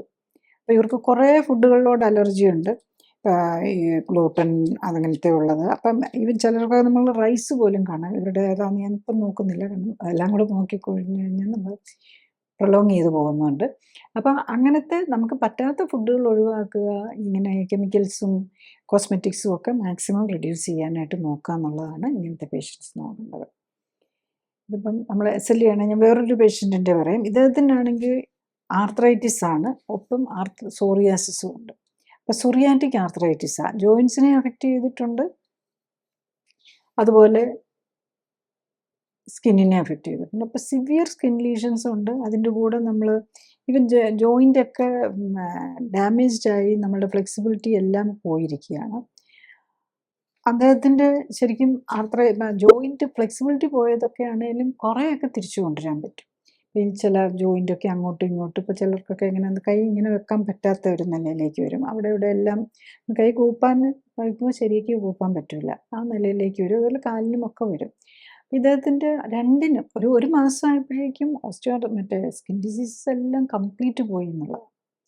ജോയിൻറ്റിൻ്റെ പെയിൻ അദ്ദേഹം തന്നെ പറയുന്നത് ശരിക്കും പറഞ്ഞു കഴിഞ്ഞാൽ ഒരു 7 days ആയപ്പോഴേക്കും വന്ന് ഡോക്ടർ 80% വേദനകൾ കുറഞ്ഞിട്ടുണ്ടെന്നുള്ളതാണ്. സ്കിന്നിലത് അതിൻ്റെ ഒരു ടൈമുണ്ട്, ഓരോന്നിനും ഒരു ഹീലിങ്ങിന് ഒരു ടൈമുണ്ട്. അപ്പോൾ ഒരു പെയിന് ഈ സിംറ്റമാറ്റിക് റിലീഫ് വളരെ ഫാസ്റ്റായിട്ട് കിട്ടും. ബാക്കിയുള്ളത് എല്ലാ കാര്യങ്ങളും പറഞ്ഞ് ഇപ്പം ഡിഫോമിറ്റീസൊക്കെ മാറി വരാൻ നമ്മൾ ടൈം എടുക്കും. അത് എത്ര നാൾ പേഷ്യൻ്റ് സ്റ്റിക്ക് ചെയ്യുന്നതനുസരിച്ചായിരിക്കും. അപ്പോൾ ഇത്തരം പേഷ്യൻസ് ചിലരൊക്കെ വളരെ മെറ്റിക്കുലസ് ആയിട്ട് ഫോളോ ചെയ്യും. അപ്പം ഇദ്ദേഹത്തിൻ്റെ ആണെങ്കിലും ഡിഫോമിറ്റീസിനും ഈ കൈയുടെയൊക്കെ മൂവ്മെൻറ്റും ഒക്കെ ഒത്തിരി ഇമ്പ്രൂവ് ചെയ്തു എന്നുള്ളതാണ്. അതിൽ നമ്മൾ ഫോളോ അപ്പ് ചെയ്യുമ്പോൾ ഞാൻ അതിൻ്റെ എല്ലാം ഡീറ്റെയിലേക്ക് പോകുന്നില്ല. അതിൻ്റെ HSCR, PCR, ESR, അതുപോലെ ഈ ഓരോന്നിൻ്റെയും ഓട്ടോ ഇമ്മ്യൂൺ ആൻറ്റിബോഡീസ് കുറഞ്ഞു വരുന്നത്, ഇതെല്ലാമാണ് നമ്മൾ മെയിൻലി മോണിറ്റർ ചെയ്തുകൊണ്ടിരിക്കുന്നത്. എല്ലാത്തിലും കുറവ് വരും എന്നുള്ളതാണ്. ശരിക്കും നമ്മൾ ട്രീറ്റ്മെൻറ്റ് ശരിക്കും എൻഡ് ചെയ്യുന്നത് എപ്പോഴാണെന്ന് ചോദിച്ചു കഴിഞ്ഞാൽ ബോഡി കോമ്പോസിഷൻ കംപ്ലീറ്റ് കറക്റ്റ് ചെയ്യണം, ഈ ബ്ലഡ് പാരാമീറ്റേഴ്സ് എല്ലാം കറക്റ്റ് ചെയ്യണം. മിക്കവാറും ഒരു നല്ല ശതമാനം ഒരു 3 to 6 months കൊണ്ട് കറക്റ്റായിട്ട് നോക്കുന്ന പേഷ്യൻ്റാണ് എത്തും. പിന്നെ സെൽഫായിട്ട് അവർ മാനേജ് ചെയ്താൽ മതിയാവും. അപ്പോൾ അതിലെന്തെങ്കിലും ഒരു ജീവിതത്തിൽ സ്ട്രെസ് വരുമോ അല്ലെങ്കിൽ നമ്മൾ ലൈഫ് സ്റ്റൈൽ പറ്റാത്ത സാധനം എടുത്ത് കഴിക്കുകയൊക്കെ ചെയ്താലായിരിക്കും പിന്നെയും വരാനുള്ള സാധ്യത വരുന്നത്. അടുത്ത ഒരു പേഷ്യൻറ്റിൻ്റെയും കൂടെ പറയാം. അതിൽ ഇതൊരു ലേഡിയാണ്, 61 years ഉണ്ട്. ഒത്തിരി ഓവർ വെയ്റ്റ് ഇല്ല, ഹൈറ്റ് 147, ഓവർ വെയ്റ്റ് ആണ്, പക്ഷേ എന്നാലും ഒബേസിറ്റി എന്ന് പറയാൻ മാത്രമേ ഇല്ല. വെയ്റ്റ് 56 kg ആണ്, 50.6. അപ്പോൾ ഇവരുടെ സിവിയർ, അപ്പോൾ ഇവരുടെ ഇതിൽ പറഞ്ഞു കഴിഞ്ഞാൽ അവരുടെ ഇതായിട്ട് പറയുകയാണെങ്കിൽ അവർക്ക് ഡയബറ്റീസ് 15 years ആയിട്ട് ഡയബറ്റീസും ഉണ്ട്, ഇൻസുലിൻ എടുക്കുന്നതാണ്. അവർക്ക് സ്വന്തം കാര്യം പോലും ചെയ്യാനുള്ള ഒരു ശേഷിയില്ല. അതിൻ്റെ കൂടെ തൈറോയിഡിൻ്റെ ഉണ്ട്. അപ്പോൾ ഒരു ഓട്ടോഇമ്യൂൺ ഡിസീസ് വന്നാൽ മറ്റുള്ളതും വരാം. പിന്നെ ഫാറ്റി ലിവർ ഉണ്ട്, കിഡ്നിയിൽ സ്റ്റോൺ ഉണ്ട്, അങ്ങനെ മൾട്ടിപ്പിൾ പ്രോബ്ലംസ് ആണ്. അപ്പോൾ ഇവർ ഒരു ഓവർ വെയ്റ്റ് ഇല്ലെങ്കിലും നമ്മൾ 51 kg 3 മാസം ആയപ്പോഴേക്കും അവരുടെ വെയ്റ്റ് ആക്ച്വലി ഇങ്ങനത്തെ ഓട്ടോഇമ്യൂൺ ഡിസീസ് ഉള്ളവർ മാക്സിമം കുറയ്ക്കണമെന്നാണ്. അപ്പോൾ 3 മാസം ആയപ്പോഴേക്കും ഒരു 44 എത്തി. അത് കഴിഞ്ഞ് ഇപ്പോൾ 150 days ഇതിൽ വന്നു പോയപ്പോഴേക്കും അവരുടെ വെയ്റ്റ് 40 kg. അത് അവരുടെ ലോ നോർമലാണ്, അതിലേക്ക് എത്തിക്കാൻ പറ്റി. അപ്പം എന്നാലും ഫാറ്റ് ലെവൽ കുറയുന്നില്ല. കാരണം പലരും എക്സസൈസ് ചെയ്യാൻ മടിച്ചു കഴിഞ്ഞാൽ ഫാറ്റ് ലെവൽ കുറയുന്നില്ല. ഇപ്പോഴും തുടങ്ങുമ്പോൾ ശരിക്കും 46% ഫാറ്റ് ഉള്ളത് ഇപ്പോൾ 41 എത്തിക്കാൻ തന്നെ ഫാറ്റിൻ്റെ ലെവൽ പറ്റിയിട്ടുള്ളൂ എന്നുള്ളതാണ്. അപ്പോൾ പലപ്പോഴും ആർത്രൈറ്റിസ് പേഷ്യൻ്റ് ഫാറ്റ് ലെവൽ കൂടുതലായിരിക്കും, മസിലും ബോണും തീരെ കുറവായിരിക്കും. അപ്പോൾ ഈ ലോ നോർമൽ എത്തിയിട്ട് പോലും അത്രേ എത്തിയിട്ടുള്ളൂ. പക്ഷേ ഇപ്പോഴേക്കും സിംറ്റമാറ്റിക്കലി എല്ലാം ഒരു സപ്പോർട്ടില്ലാതെ എങ്ങും പോകാൻ, രാവിലെ എഴുന്നേൽക്കണമെങ്കിൽ ആരുടെയും സപ്പോർട്ട് വേണം. ആ നിലയിലിരുന്ന ആൾക്ക് ഈവൻ ഇതിൻ്റെ ഇടയിൽ 3 മാസമായപ്പോഴേക്കും അവരൊരു ഗോവയ്ക്ക് ട്രിപ്പ് വരെ പോകാൻ പറ്റി. ഇനിയിപ്പോൾ ഇത് കഴിഞ്ഞിട്ട് അവർ ഓസ്ട്രേലിയയൊക്കെ പോകാനായിട്ടിരിക്കുകയാണ്. അപ്പം അതാണ് ഫോറിൻ കൺട്രീസിലേക്ക് ട്രിപ്പിനൊക്കെ. അപ്പം ആ ഒരു നിലയിലേക്ക് തീരെ സപ്പോർട്ടില്ലാതെ നേരെ നടക്കാൻ പറ്റാത്ത ആൾക്ക് പോലും എത്താൻ പറ്റും എന്നുള്ളതാണ്. അപ്പം അതുപോലെ ഈ ഓസ്റ്റിയോആർത്രൈറ്റിസിൻ്റെ കാര്യത്തിൽ ഈ മൂവ്മെൻറ്റ്സ് ഒന്നും ഇല്ല, കംപ്ലീറ്റ് ഫിക്സ് ചെയ്ത് പോയവരും ഫ്ലെക്സിബിലിറ്റിയൊക്കെ റീഗെയിൻ ചെയ്ത് ഒരു പരിധി വരെ കൊണ്ടുവരാനായിട്ടും റീസണബിളായിട്ട്. ഇപ്പം ചില പേഷ്യൻസൊക്കെ ഉണ്ടായിരുന്നു, കമന്ന് കിടക്കാൻ പോലും പറ്റില്ല, സൈഡിലേക്ക് നേരെ കിടക്കാൻ മാത്രമേ പറ്റുള്ളൂ, പ്രോപ്പർലി ചെരിഞ്ഞ് കിടക്കാനും ഒന്നും പറ്റാതിരുന്നവർ അവർക്ക് പ്രോപ്പർലി കമന്ന് കിടന്നും ഒക്കെ എക്സസൈസ്, കാരണം ചെയ്യാൻ പറ്റിയാലാണ് നമ്മൾ ഈ ജോയിൻസിനെ ആക്ടിവേറ്റ് ചെയ്താൽ മാത്രമേ ഈ ജോയിൻസിൻ്റെ കാര്യത്തിൽ ഇമ്പ്രൂവ്മെൻറ്റ് വരുള്ളൂ. അപ്പോൾ അതുപോലെ ഇങ്ങനെ മറ്റേ റൊമറ്റോയ്ഡ് ആർത്രൈറ്റിസും അതുപോലെ ഓസ്റ്റിയോ ആർത്രൈറ്റിസ്, പിന്നെ ഈവൻ ആങ്കിലോസിങ് സ്പോണ്ടൈലൈറ്റിസും എല്ലാത്തിനും നമ്മൾ ഇത് ഇഫക്റ്റീവായിട്ട് തന്നെയാണ് കാണുന്നത്. എല്ലാം ഡിപ്പെൻസ് ഓൺ പേഷ്യൻ്റ് എത്രമാത്രം കറക്റ്റായിട്ട് ചെയ്യുന്നുള്ളതാണ്. ഒരു പേഷ്യൻ്റ് എക്സാമ്പിളും കൂടെ പറയാം. ഇതിൽ ഈ പേഷ്യൻ്റ് സാധാരണ എല്ലാവർക്കും ഓവർ വെയ്റ്റ് ആയിരിക്കും. ഇവരുടെ പ്രോബ്ലം അണ്ടർ വെയ്റ്റ് എന്നുള്ളതാണ്. 158 centimeter, 38 kg ഉള്ളൂ, തീരെ മെലിഞ്ഞ് ക്ഷീണിച്ചിരിക്കുക. അപ്പം അവർക്ക് 2016 സ്ലിറോഡെർമ ഡയഗ്നോസ് ചെയ്തു. 8 വർഷമായിട്ട് ആർത്രൈറ്റിസ് ഉണ്ട്, പിന്നെ വെയ്റ്റ് ലോസും ഉണ്ട്. പിന്നെ അവർക്ക് ഇൻഡസ്ട്രിഷ്യൽ ഫൈബ്രോസിസ്, ലങ് ഡിസീസ് ഡയഗ്നോസ് ചെയ്തിട്ടുണ്ട്. ഈ അട്രോഫിക് ഗ്യാസ്ട്രൈറ്റിസ് ഉണ്ട്, ഈ ലങ് ഡിസീസിൻ്റെ ഭാഗമായിട്ട് പൾമണറി ഹൈപ്പർ ടെൻഷനുണ്ട്, ഫാറ്റി ലിവറുണ്ട്. സാധാരണ അണ്ടർ വെയ്റ്റ് ആയിട്ടുള്ളവർക്ക് ഫാറ്റി ലിവർ വരാറില്ല. അപ്പോൾ അത് ഈ ഡിസീസിൻ്റെ ഭാഗമായിരിക്കണം. പിന്നെ ഫൈബ്രോയിഡ്സ് ഉണ്ട്. പിന്നെ പോസ്റ്റ് 62 ഇയേഴ്സായി, അതിന് വലിയ സിഗ്നിഫിക്കൻസ് ഇല്ല. അപ്പം ഇവരുടേതാണ് കഴിക്കുന്ന മരുന്നുകളാണെങ്കിൽ കുറേ പല മൈസെപ്റ്റ് എന്നൊക്കെ പറഞ്ഞാൽ വെരി സ്ട്രോങ് ആയിട്ടുള്ള ഇമ്യൂണോസപ്രസൻ്റ് ആണ്. ഒമ്നാക്കോട്ടിൽ, മൈസെപ്റ്റ്, നെസ്പ്രോ RT, സിൽഡനാഫിൽ. ഇടണോ അത് ഈ സിൽഡനാഫിൽ എന്ന് പറഞ്ഞത് സാധാരണ നമ്മൾ സെക്ഷൽ ഇതിന് വേണ്ടിയിട്ട് കൊടുക്കുന്നതാണെങ്കിലും ഇപ്പം ചില ഇതിലൊക്കെ ഈ മരുന്ന് ഈ ഇൻഡസ്ട്രിയൽ ലിവർ ഡിസീസിൻ്റെ ഭാഗമായിട്ട് കൊടുക്കുന്നുണ്ട്. പിന്നെ വേറെ ഒരു 3-4 മരുന്ന് വായിക്കാൻ ബുദ്ധിമുട്ടുണ്ട്. അതുപോലെ ഇൻഹേലേഴ്സും ഒക്കെ എടുത്തുകൊണ്ടിരുന്ന പേഷ്യൻ്റാണ്. അപ്പോൾ ഇവർക്ക് ഈ തീരെ മെലിഞ്ഞും കൂടി ഇരിക്കുന്ന കാരണം അവർക്ക് ഭക്ഷണം കഴിക്കാനും പറ്റുന്നില്ല. എനിക്ക് തോന്നുന്നത് അവർക്ക് ഇൻഡസ്ട്രീനെയും അഫക്റ്റ് ചെയ്തിട്ടുണ്ടായിരുന്നു എന്ന് തോന്നുന്നു. എനിവേ